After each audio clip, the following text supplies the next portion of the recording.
William Bamwine uri mutura wa Kamatari so muri Kabare umugombora ya Ngarama no abantu mu cyangeki abarkwatira ko bano burwire bwa siriimu bitanarira bararyo byo kuriya tegansi bwa munonga kusanga ubwire bwo mushana iyo kujya tukubitunga mu murungi kandi twine n'amarwaro garahari no kacyo nitwe so entasi yitwe kweza kusarukaho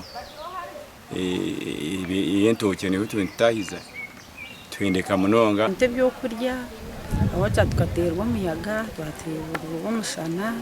musanga ko kumena nke busuma byanje nzengera usanga nari mwana no gukora abo kugira mu mirimo kandi kuzengera abo buzuma bikwa n'ina iki nakubiri nisaba government no kufitaho buhereza bwahihi ico kubanza kwegesa abantu abine HIV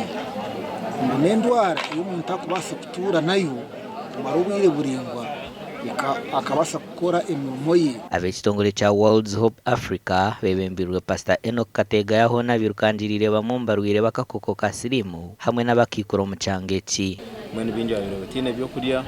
binji bakatayirwa mu makagabo itwenko buherezo bwa World Hope Africa tutayira abantu mu makagabo tubasa kushabaho nabo kandi kubagariza mu amasiko konka abakozi bitwabira no bataho mu makagabo bashanga binji batine byo kuriya okukira munonga abo kutora nako ka siriimu abahingi n'abarisa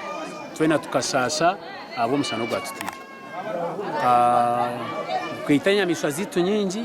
gwitentoke zitu abarwire binjo bwa hati bino kuteganisubwa kutari kumwe na kumwe okurukure twibarariye byo kurya imibazi hamwe n'ebindi ekiro kutamagara gabo mukabi gasha kwa Damba Wiziri.